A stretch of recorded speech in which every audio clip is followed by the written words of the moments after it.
Well, hello everyone. This is the High Gala, and from Dingir Zu, I'd like to welcome to the show Matt Reynolds from Haggard. So before we get into the discussion, Matt, I just want to congratulate you on American Graffiti making our Dingir Zu top 23 of 2023.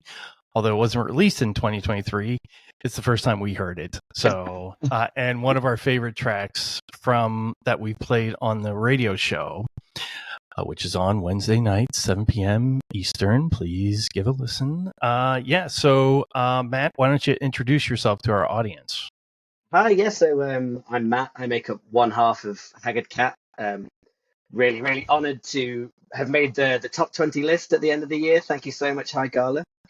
Thank you so much to Dingir Zu for all the support Right this on. year. Like, really, such All a great hail. discovery. All hail Dingir Zu, I should say, absolutely. Such a great discovery for me this year. Well, just on you kind of getting into contact with us. It's been a really nice experience kind of watching that flesh out and working alongside you and hearing you kind of pick up little bits from the back catalogue of Haggard Cat from the last few years and kind of what you've tuned into. It's just, yeah, it's been a really nice thing. So yeah, thank you so much for that, and it's a pleasure. It's a Oh pleasure to be no, here as that's well. such a generous thing to say. And just full disclosure, I am a rabid Haggard Cat fan. I am dealing with favorites, and to me, just a regular, well, cult leader slash epidemiologist. I'm speaking to someone who I am a wicked fan of, and I can't believe that I get the opportunity. So if I start geeking or tweaking out, Matt's going to slap me about my head and shoulders and get me under control. And yeah, but so it's so great to have you and so generous. So we were so lucky to have you in the community. Your music generally is, again, to me, it's quite awesome. And so to have that as part of the different genres, because we take a pretty broad view of rock in Dingir Zu, but you are definitely at an end of one of our spectrums, and we're going to get into that. And it's a Okay. spectrum, obviously. I recruit the vast majority of the bands into the group, so it's a collection of music that I like, and I like a broad base. But yeah, and the first thing I will say about Haggard Cat is it's very authentic. And what I mean by that is, you hear a lot of these affects, voice affects that people put out there. And your voice in particular, because you've got a terrific singing voice, and then you go from singing into screeching, which is also a very fantastic, and it's very authentic. It's not one of these doom metals, where they're putting their, and sure, that's for some people, but it's just not. It doesn't come across as authentic to me. So, That does is such a Haggard compliment, Cat the man. band see that as authentic, as I your music as authentic? Is that something that resonates with you? to be honest, I think that's one of like on the at the very foundation of what we do that is so important to us that that our authenticity and that we mean what we do. Like it comes out because of that. It's really lovely to hear you say that about my vocal delivery because that's something that's come over years and years and years of kind of honing something that's my own. I've never seen myself as a great vocalist myself.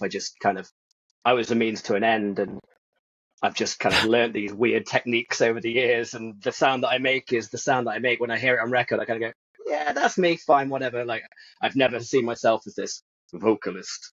But Mm. yeah, like to for someone to come back like yourself and say like this is just feels like a genuine portrayal of what you can do vocally or like what's inside you kind of being replicated as a sound, like that's only the thing we're trying to do. And, we only Right. have the tools we're given, which is, when it's a voice, very, very personal to you. You can't, Mm. you can't swap that out. Yeah. I mean, you can mask it, like you say, you can kind of do the kind of growly vocal thing, or you can put lots of effects and this, that, and the other. But with the topics that we greet in Haggard Cat, with how like organic we try and make it, like we want it to just be like the instruments that we're playing. I don't think that would fit in at all. I think you'd spot it a mile off if you had this really processed vocal going in there, or if it was like this myriad of techniques to disguise what was actually there. I think you'd just spot it. With there only being two of us as well, there's nowhere to hide. So Right. I like that, and I like the high stakes of having nowhere to hide. So I think that, again, influences the way that I deliver. But yeah, it's just the screeching, the screaming is literally just me at full pelt. It's through like turning up the gain, and that just kind of, Yep. but that's what's coming out of the throat, the mouth. Right. Well, it's an art. It's an art that I think you've perfected. And I love it. Just full disclosure, I'm going to probably loop in some of that screaming in between our conversation.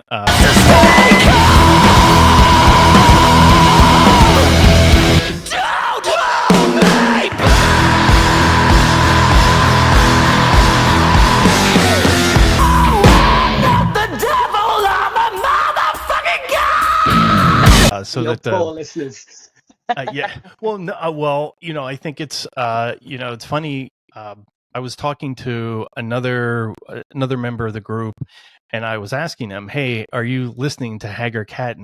And first words out of his mouth was, "How does that dude do that? How do you do that and do that on tour and be able to do that night after night? You must have like an extraordinary warm up routine where you're doing all you can to preserve your voice. So do you take prophylactic or protective measures of your voice? I would love to know what that process is, because that's a secret sauce out there." Yeah, no, for sure. I think the biggest secret is just respect it. Is respect that there's a really delicate instrument in there, and the more you fuck with it, the worse it's going to be come the end of the tour. Like, and people that are at those last few shows, say you're on a 2-month run and you've got 40, 50, 60 shows to play, someone who's coming to that 50th show is just as important as someone at that first show. So if you're kind of not respecting your voice and like to treat it right, by the time you get to that 50th show, you're a wreck. I think that shows as much disrespect as you're showing to your voice to those people that are taking their time out of their day to come and see you. Like, regardless of who they are, like every last person is important, and I think we owe that to them to be on top form. So I really, really take it seriously. It's nothing mad. Like, I just make sure that there's no kind of real late nights, no going out and like no like kind of shouting over people. Like, you're in a loud kind of environment. You spend a lot of time talking really loudly. It's not necessarily like screaming all the time, but that all affects. Like, it's not drinking too much, because that really has a really bad effect on your voice. Although I do like the odd drink, I won't lie, but I try my very best to curb it when I'm on tour. But yeah, other than that, it's just a standard kind of vocal warm up. Like, you get someone who sang pop music, like you get someone singing opera. Like, it's just the kind of the scales, stuff that opens up your voice, stuff that opens up your enunciation. I remember when I first started doing it, probably about 10 years ago now, when I first realized, shit, you need to warm this stuff up, because this does not stick around if you don't. When I first started doing it, I felt so awkward about it, but now it's just kind of like, yeah, kind of a bit unashamed, and you go, everyone in the room. Sorry, this is going to be really annoying for the next 15 minutes, but you're going to be hearing me, me's and mo's coming out of this idiot's voice. You get used to it, but I think it's the embarrassment that you first feel when you're not used to it is well worth it for what you get at the end of it. Yeah. That was a monologue. Well, I am sure, right, yeah. Well, I'm sure a lot of performers, who are, put themselves out there as, it's pretty intimidating to get out there and to sing. Not to make this interview about me, but in high school, I was part of the quartet. I was the baritone. And so I like just singing on stage, like in front of our chorus concerts. I mean, it was paralyzing at times. So I cannot, and I'm not doing any moves. So for if anyone, just go onto YouTube, look up 2000 Trees, Haggard Cat, and you're going to see a performance for the ages, because you're not just singing. I mean, you're a madman up there.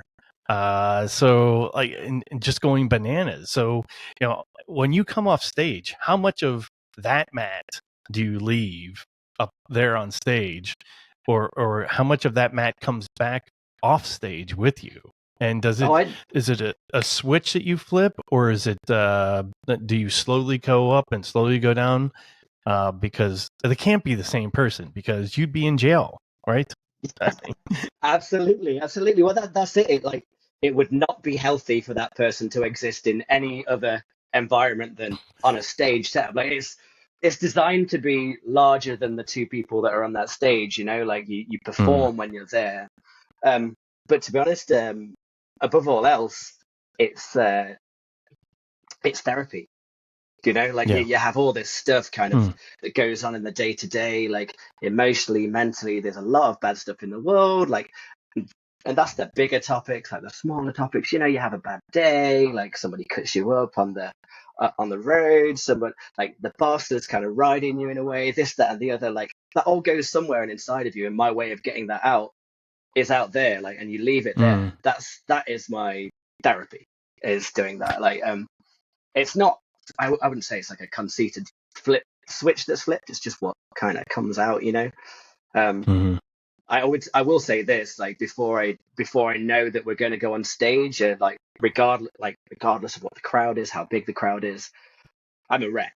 Like, I'm an absolute wreck. It's like, you don't know what's going to come out. You don't know, like, if it's all going to hold together. You don't know if you're going to be able to make it all the way through all the songs. I mean, very luckily, like we always do, but there's always that doubt in my mind. That's mm. like, what if this is the time that it all just goes to shit? What if it all falls apart?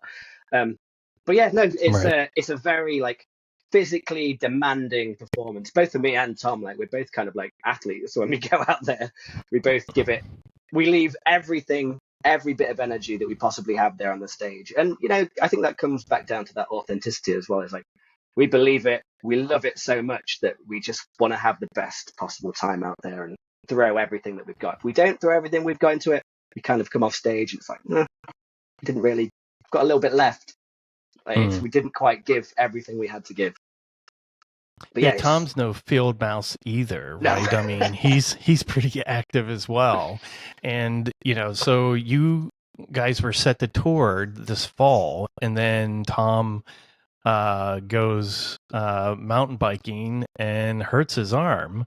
And I remember watching the video, and I'm like, oh my God, this poor bastard. Of course you can't, go out there and play. So is he doing better? Is he recovered? What's Tom's status? He's doing real good.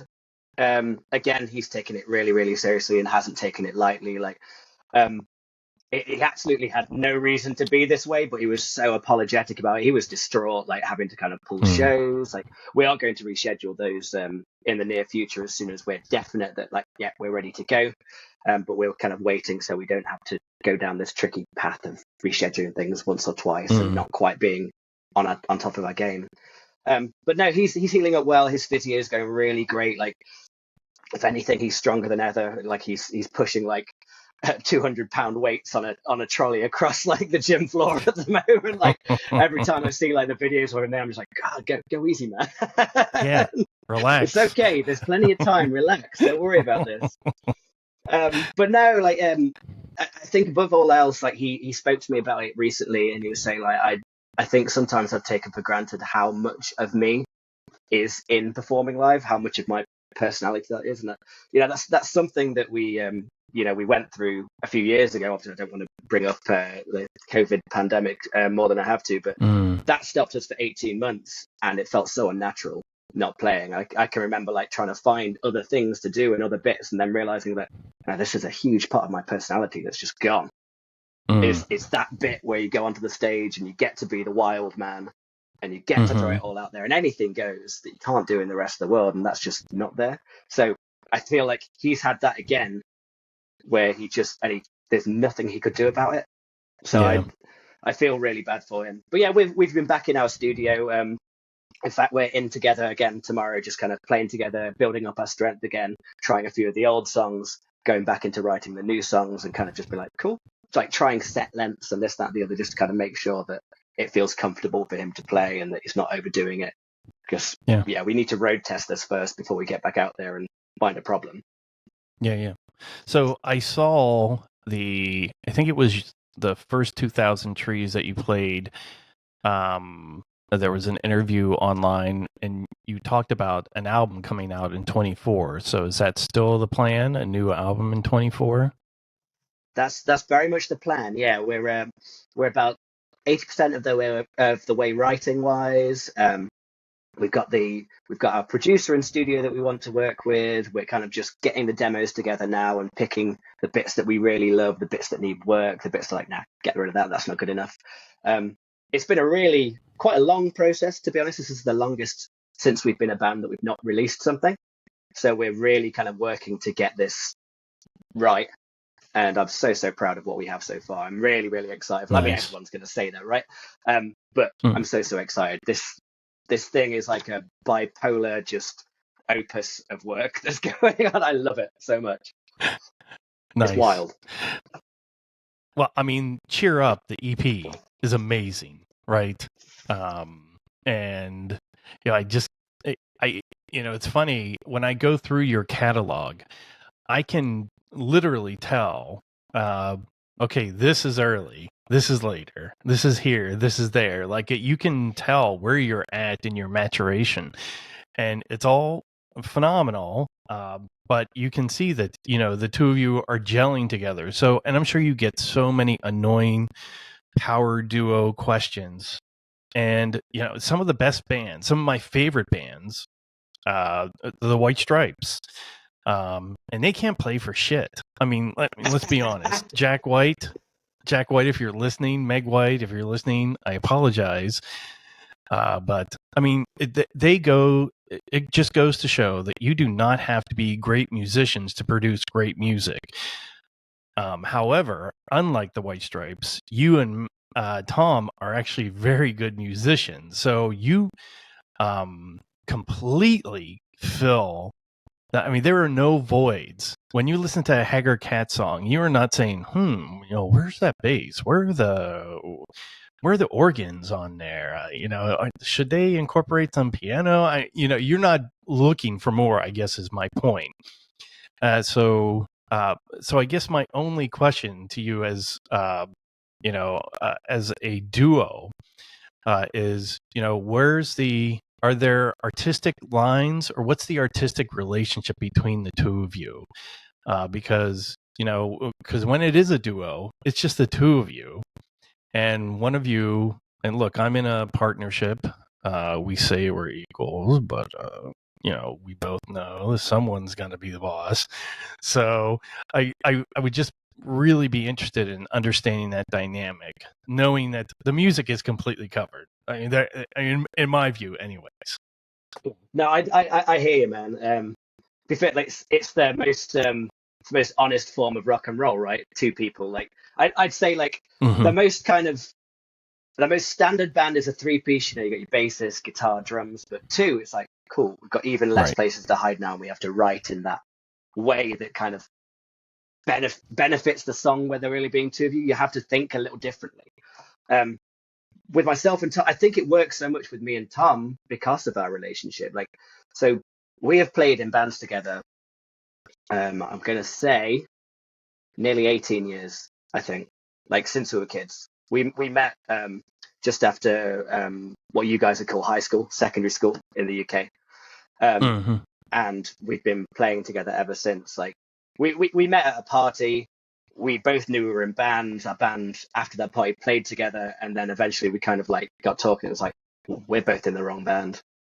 So we started like punk bands over the years. We've been in several different iterations. Like it's always been me and him playing together, and that gelling over the years has just kind of evolved into this kind of psychic connection almost. Like we know where the other one's going, and like live more than ever. Like, it's a hard thing to replicate on record. We always try to, by making everything live first and foremost in the studio, rather than kind of doing the sitting alone and isolating tracks and being like, cool, drums are going down this way, then we're going to put a guitar on there, then we do everything live to start with, and then we build from that, just to try and get that little psychic groove thing that we've developed over the years. Like, it's not something you can bottle, and it's not something you can make up. It's 18 years in the making, you know. Like, we've not been a band for 18 years, but we've been co-musicians for the 18 years together.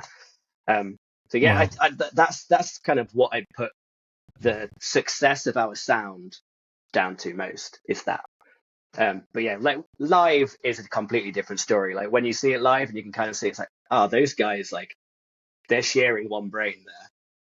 I mean, we're stupid enough to only have one brain between us, but we're both operating over the bare minimum. Sharing is caring. Yeah. But there's a lot of love in there.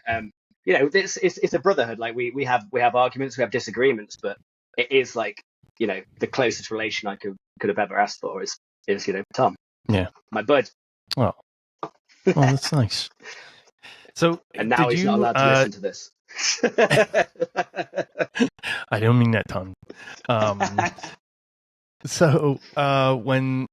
So you mentioned that you've been doing this for 17 years plus. You know, I read that you begged your parents for a guitar, and that's how this all started. Do your parents, do they come to your shows? I mean that's a really. I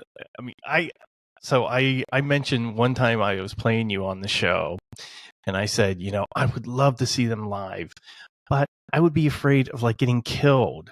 And I'm not a small dude, but there's a lot of shit going down during a Haggard set. So, but I was just, I mean, do your parents, do they come to your shows? Do they hang out? I mean, what do they think of, I mean, when you play Quit Your Jobs, do they, like, I mean, do they go nuts over you? I hope, like, so I'll start, and my caveat here is my parents are very, very supportive in their own way.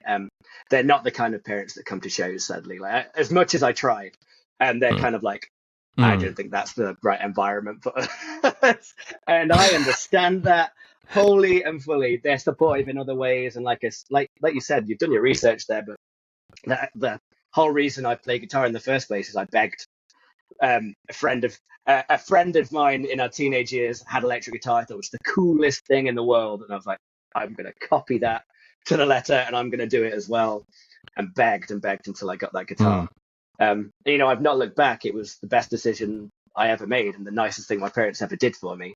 And they came, like, in school time, like back in those days, they came to a lot of terrible school concerts of awful punk bands that I've made over time. So they paid their dues, and I think they know they paid their dues. Like, I do respect, and I respect them enough to be like, okay, that's fine. I'm not going to force you to come to this. I think when it comes to, like, if we get to do, like, a Brixton Academy show in the UK, or we do Wembley or something like that, there's no way they're not coming to that, and I am forcing them. But for now, while it's in the basements, it's in the garages, it's in the concrete floored, I'm going to hurt myself if I get full over kind of venues. Sweat on the ceiling, sweat on the walls, I'll let them off. Tom's parents, however, yeah, I get they it. come. Tom's parents do come. Oh, really? They do. They're fucking hardcore now. Yeah. Yeah, it's funny where there's obviously, so I'm located in North Carolina. I'm actually right outside the capital of North Carolina, Raleigh. And so we get quite a bit of shows here, and you know, I'm connected to a lot of local bands. The Dingir Zu co-founder, her husband is the guitarist in one of the local bands that we go out and see a lot. And his parents are, you know, they're adorable. I mean, they sit as far in the back as possible when they go to the shows, but they do go, and they'll run up and they'll snap a picture or a little video of James, and then they'll run back to, to meet with their friends. But it is really sweet. And I mean, some of the venues are super loud. But yeah, so I give them a lot of credit for being there, and they come, with their friends, and they're in like their golf sweaters and stuff like that. And, then there's guys who are standing right next to them with like implanted horns in their forehead. It's like, oh yeah, okay, well, I guess this is my scene too. So can we talk a little bit about the track, American Graffiti? So my first exposure to Haggard Cat was First Words, and so it was. I remember the moment I came across. It was a Spotify suggestion, and so I clicked on it, and then it looked like there was a link to a video, so I went to go watch the video, and you had a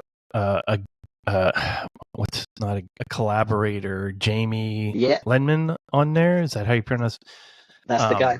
So that was So I mean, that was my first exposure, but I mean, what made me fall in love with Haggard Cat was American Graffiti. So I'm just going to open up the floor. Tell me about the song. Tell me about the video, because I'm sure we could base an entire hour conversation off of this. But I'd love to hear your perspective on it. Hell yeah! I mean, I'm really really grateful for American Graffiti and for the fact that we've got that kind of in our arsenal. Um, like it was on the first official record. And I can remember writing it with Tom. Like, to be honest, when we went into the studio for the first time to kind of record it, it didn't have a proper vocal. Like, we laid the track down, and I was just putting woes over the top of it. And I can remember the producer just being like, "This song here, like, what's you can't do that." That can't be the song. The song needs more than that. And I was like, no, that's pretty much how I heard it. I think that's what it's going to be. And so that bury your head in the sand line, it used to literally just be whoa, whoa, whoa, like that. That was literally it. And he was like, you need to do something with that, because you're missing a trick. So I went away overnight and was like, right, what's this song about? And kind of started writing. This was around the time that we found out that Trump was going to be elected over your side of the pond. I don't want to get too political, but we were kind of quite shocked by that. And it's not what we thought was going to happen. Yeah, it's not we what were pretty we expected. Shocked. And there was kind of a feeling of, wow, the world's going kind of insane here. And it was so we started. The song was kind of writing about like shirking responsibilities and not opening yourself up to the situation, not talking through it, and not giving the respect that was due to an important situation in your life. That's kind of what it was about. And then it just so happened that was the news that was on the TV that night when we were in the studio together. So I was kind of scribbling it down and scribbling about like kind of turning your back on those responsibilities, bury your head in the sand, blah, blah, blah, blah, blah. And then that was literally the next day. I was like, cool, load that one back up again. We're just gonna put a vocal down on that. And that was it. It was written that quickly. In like a 12-hour period of me being like, shit, I really need to quickly write something for this. But yeah, and look what came out. I'm really happy with how it was. And people go mad for that song live. Like we tend to play it towards the end of the set, and it's kind of the real kind of kickoff point is, that big build in the middle where it just kind of crescendos and then just explodes into just madness with a high-pitched scream vocals and like huge riffs and feedback. Like, it's a real moment live, that. And yeah, I love it. Like so much. I'm so thankful that we kind of got there when we did, and for that producer for persuading me that I didn't always have the right idea. It's like, you need to work on this more, man. You've got something good, but it's not finished. Come on. His name's Matt Peel, and I owe him a lot of gratitude for actually hammering it into me. That it's like, come on, work harder. Yeah. Well, the finished product is amazing. I love how the song, like the end of the song, how it just kind of like, almost like you're stepping in mud that gets deeper and deeper, and you can barely lift your leg by the end. And I love the video. And I think you and I went back and forth about the song. It had, and this is the great thing about music. Every listener gets to interpret the meaning of the song better. And I indicated to you that I'd served in the military, the U.S. military. And there were, you had, at times you and Tom both had your head wrapped, and it was very reminiscent of like some of the scenes that came out of Iraq during Abu Ghraib, when we, discovered some of the real shitty stuff that humans do when they're completely in control of each other. And it was during that moment, and like you, I mean, I love talking politics. I love talking, but it's the one rule that I banned people from doing in Dingir Zu. It's like, we don't. I mean, there are plenty of forums for that, and kind of the whole point of the group is to show people that you can be part of a community without bringing all the rest of your baggage and bullshit in, and just centered on music. But when it was during that Abu Ghraib time that I realized, hey, maybe I'm done here. Maybe I'm finished with this whole military thing. And even though I'm very proud to have served. I love the haircuts still. So yeah. But anyway, it's a phenomenal song. It's a phenomenal video. I encourage everyone to go out and check it out. Do you still have some time? I have a couple more things. No, please go on. Right now. So I read somewhere, and I'm just fact checking myself, that you studied, did you study law at the Inner Temple in London? That's not me. I wish it was. What a clever guy that would be. No, I was. That was. Go ahead. That was Gandhi. Sorry. Yeah, that was a question. That was my question for Gandhi. Sorry, I'm stupid. I mean, anyways. So where did you go to uni, or where did you have a career path before you knew you were going to be a musician? To be honest, I never had any idea.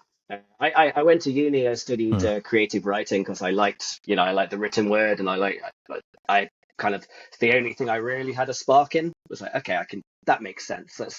Let's hold off the real world for a few more years and do this for a little while. Studied literature around it, read a load of books, but I never knew what I wanted to do. The only thing that ever made sense to me, and I was playing at the time as well, the only time when I was kind of coming into my own and when it made sense was making music.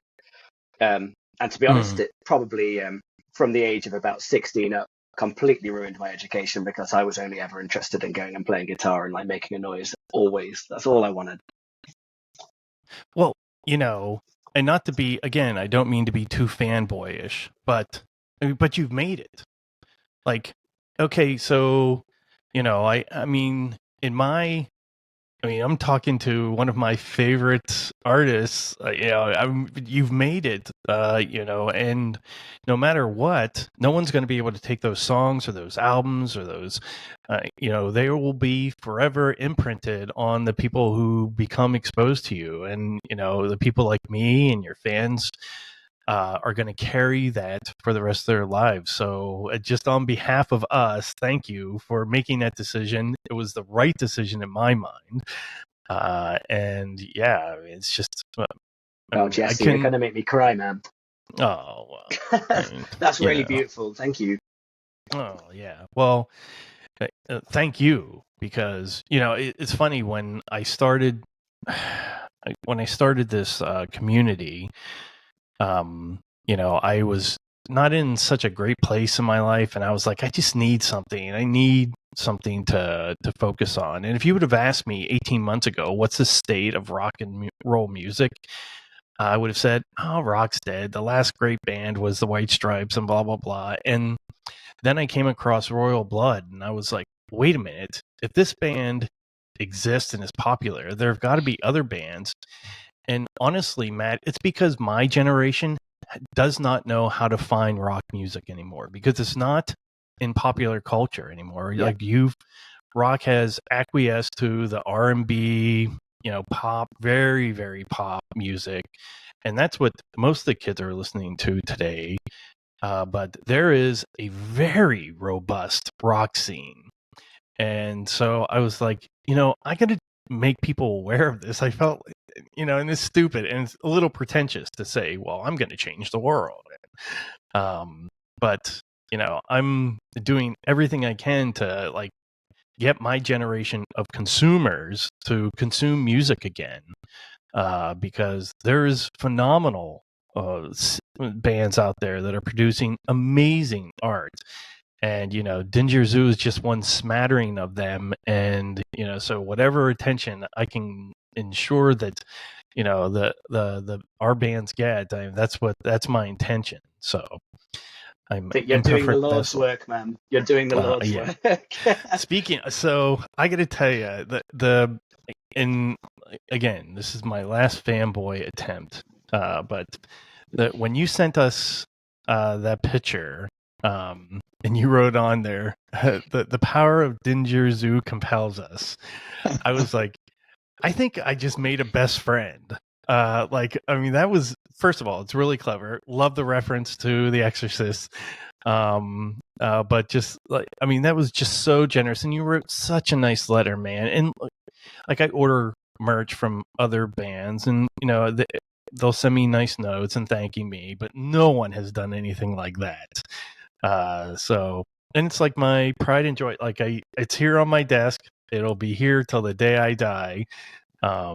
So really, thank you for that. Oh no, that really, really warms my heart. Like I'm so bowled over by it, man. I'm glad it resonated.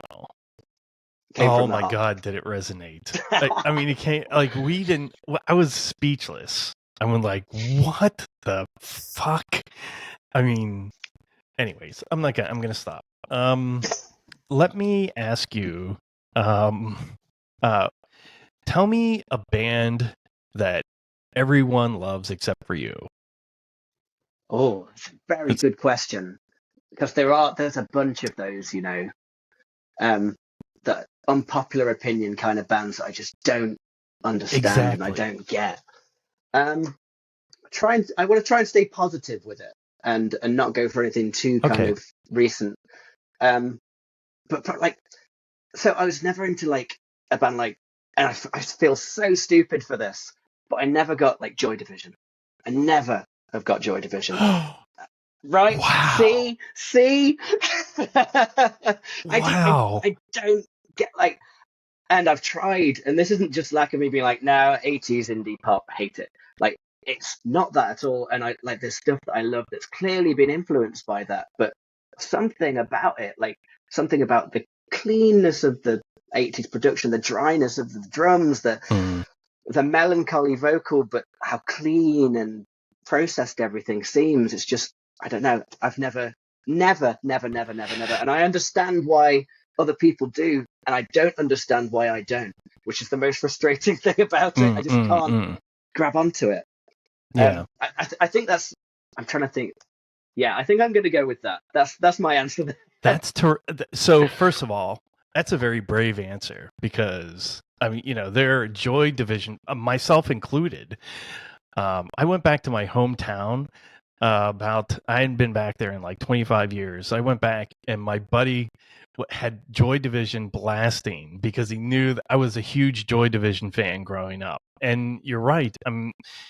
Every cool person you knew loved Joy Division. But yeah, I mean, that's, and I still listen to them today, and I would say pound for pound, they're like one of the most impactful and influential bands, of our day and age. So mine is Queens of the Stone Age. Ah, okay. Yeah. And show your working, please, sir. Yeah. So I mean, so look, I don't know if I missed like, I wasn't really listening to a lot of music at the time. Like, I was very, I just gotten out of the army. This was when I my early army time, and I got out of the army. I went to school, went to uni, and I just wasn't really focused on music so much that time at that time. So I think I missed the initial Queens of the Stone Age, their heyday. I will say now. Obviously, they're packing in huge arenas now, but when I listen to them, I'm like, meh. I mean, meh, yeah. I mean, I can. Yeah. And and it's funny. A lot of, I would say, about 20% of the groups in Dingir Zu would claim them as an inspiration. And I'm like, well, I would much rather listen to you than I would to them. And I don't turn them off, but I own no Queens of the Stone Age albums. It's just not, I don't think I would go to a show unless one of the bands that I liked was going there supporting them. So yeah. Wow. I mean, I think this is like the surface of like what makes music so incredible. It's the grand unifier for all of us, but there's something different that each of us takes from it, you know? Yeah. Which is only reflected in those kind of bands that we can't understand why we hate them, but we can't understand why we love bands either. Like there's something about like this, it's touching a part of your soul, of your mind that is unreachable by anything else. And that's why it's unexplainable in my eyes. So although I disagree with you on the Queens of the Stone Age, in fact, one second. This is sat next to my desk. Oh, wow.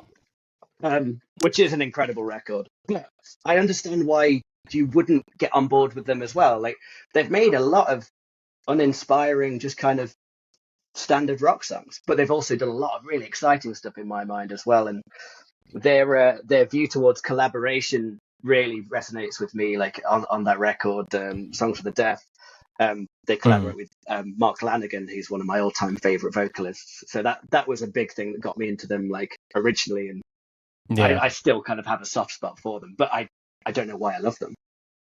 You know? Yeah. You're exactly right. So I am a huge psychedelic Poor and Crumpets fan, and every time I introduce them to someone and they're like, I don't get it. It's like, what do you? I don't think I can be friends with you anymore. Like, what do you mean you don't get it? What aren't you hearing that I'm hearing? Yeah, of course. There's a lot but you're going right. on. It's yeah. But it's very personal. One's musical selection, and it just goes to show how you hear it is very personal to you. So, well, thank you for your honesty about Joy Division. Look, we've heard each other apparently during this conversation, but that's good. Another great thing about music is you don't have to like everything everyone else likes in order for you to find common ground with somebody. So yeah, I think we're stronger for it. Right, exactly. We've put a chink in the armor there, but we're stronger for it. That the scars are going to make the bond stronger, right? I sure hope so. So, yeah. So I listened to your playlist that you put out on Spotify. I really enjoyed it. It shows that you've got very eclectic taste. So really, like myself, it runs the gamut of what you enjoy processing to. Do you have any, like, who are you really into right now? What's your like your number one artist that's running under the radar? Oh, under the radar. That's a good one. Because there's a band I love called Pistons, who are from your side of the pond, who are just incredible. Real punk rock, but kind of older guys making punk rock. So their problems aren't this kind of like vitriol that you get in like young punk rock. It's more like, oh, my back hurts and I don't have my boss, as opposed to like, oh, my kid is teething and I hate it. Like it's so like mundane but aggressively like portrayed at you. It's brilliant. They put out a track last year called "There's No Convenient Apocalypse," and it's literally about it being like, well, the end's coming and we're not going to say when it lands, but it's going to come and it's not going to be convenient for anyone. And I love the idea and how mundane they've made that sound of being like, well, this is inconvenient. Yeah. The end of the world. This is so inconvenient. Yeah. But Yeah. yeah, Yeah. no, I fucking love those guys, and they don't come to the UK very often, but they're doing like a small tour in the UK next year around May sort of time. So I'm kind of Wow. already getting psyched for that. Are you willing to announce when Haggard Cat's coming to the US? Oh, we're working on it. We're trying. I can't Are you promise you anything, serious? sadly. Yeah, we're very much trying.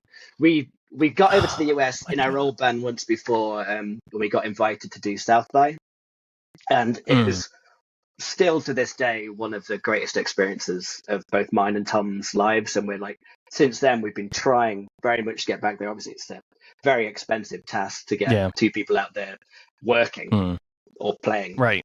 You have to kind of bend a few rules to do it, really. Um, so yeah, we're working on it, and we're trying our very, very, very best. And I hope it happens Right on. sooner rather than later. It's not written off by any means. Yeah. Well, a cold, hard dagger will you have plunged through my heart should you not do a show anywhere near me. Now, I'll travel. That's not a problem. But yeah, I Well, I need to hear be you in the loud and loop clear. of It's like, okay, the routing is being planned right now. yeah. Okay. Um, so to pay you back for that. So I'm gonna check out. It's the Christines. Pissed Is that jeans. Pissed Jeans? Oh, Yeah, I got that way way off. off. I got the song right. Yes. The Pissed Jeans. That's pretty funny. Yeah, So I'm gonna check they're them out. hilarious, but very, very Have good. you have you ever heard of Jack Harlan and the Dead Crows? Oh, I don't think They're so. No. So Jack Harlan, the Dead Crows, they have an album called The Magnetic Ridge. They're out of Melbourne, Australia. So I like a lot of Australian bands and United Kingdom bands. And American bands. I just like bands everywhere. But that album, The Magnetic Ridge, oh, they are heavy, heavy psych. Like I mean, they say they're Doom. I don't think that they're Doom, but I don't. I just take genres and I throw it out the window. When I like if I know that it says Haggard Cat somewhere. I don't know if it's on your Wikipedia page or where it says you're punk, and I'm like, well, I wouldn't have called them punk, but I don't know Yeah, genres at all. people Anyways, ask me what we are all the time, and I don't know what to tell them. I don't know what the answer is there. It's like, well, it's honest, brazen high rock and roll. octane, hair on fire rock. It That's is going to that's take your Haggard head off. Cat. That's what it's going to do. That's what we're trying Yeah, to do, at least. yeah. But yeah, no, there seems to be an. That could be the genre. Decapitation rock. That's it. That's it. Right on. There is such a good scene of like those kind of heavy psych bands in Australia at the minute, isn't there? Like psychedelic porn crumpets, to name one. But yeah, even over in the UK, did you say before that Margarita Witch Cult members of Dingir Zu?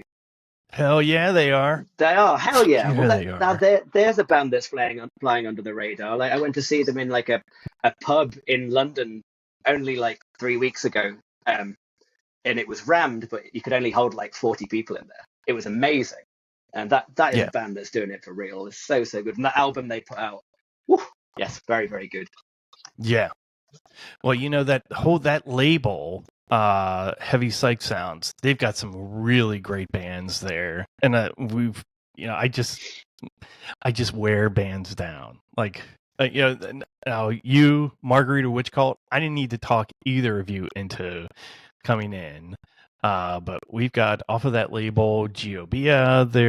They're in Acid Mammoth. They're doing it right, and what Hippie Death Cult just joined. Oh, and they're out of Portland, Oregon. They're so good. But you're right, Margarita Witch. I mean, that's like you turn that on, you're like, did Sabbath get back together? Right? I mean, it is really righteous. Like it's proper rock, right? So yeah, Yeah, I love them. They're back on the festival scene. The promoters for Stoomfest are trying to convince me. We're going back and forth. They're trying to convince me to come to the show in July, and I'm like, oh my god! I mean, I would love to. I probably would get divorced, maybe. I mean, I'm not sure, but sorry, honey. The conversation would take place. So yeah, I know I've got you for a lot of time, and you've been super generous, and I know it's getting later over there in the UK. So, yeah, I just want to wrap up the discussion by thanking you again for being part of the community. It's meant a lot to me personally because I'm a fan, but it's also, having someone, that's got just nothing but upward trajectory. And we're going to be there with you every step of the way. We cannot wait for the new album, but luckily you've got a huge back catalog that we can draw from and play in the interim until that comes out. So again, Matt, thank you so much for this opportunity to talk to you. And man, I love you, man. Oh no, I love you too, and thank you. It's been an absolute pleasure, and how nice to actually get to talk in real time, 1-to-1 with you. Because obviously it's been messages, emails, scribbled pieces of note on the back of merchandise, whatever form of communication we can, but never this. So no, it means the world to me too, and knowing that there's someone that just gets it on that level. Like across all music, and has that much energy and passion behind it. It's refreshing and it's revitalizing, and I adore it. So thank you so much for giving me that this evening. I'll be buzzing up with this for weeks to come. I promise you. Nice. And I'm pretty unqualified to lead Dingir Zu because as I've said, by training, I'm an epidemiologist. I have experience in military matters.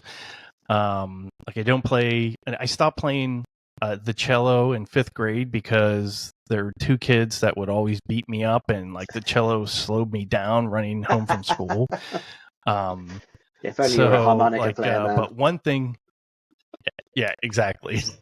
But I've got a lot of energy for this. One thing that I'm better at than most people is I can consume music at a pretty unbelievable rate. I think I can hear it. I know good music when I hear it, and I know what not so great music is. So I came up with the idea for the cult, and I've got the energy for it. So I guess maybe I'm not qualified, but I don't think you could say that.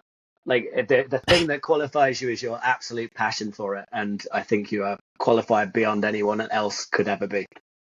Oh, man, thank you. Now you're gonna make me cry. All right, well, Matt from Haggard Cat, give our best to Tom, and all hail Dingir Zu. All hail, all hail. In the shade, reduced to eating dirt from the thought that we've made. Bury your head in the sand. We've got blood on our hands. Bury your head in the sand. We've got blood on our hands.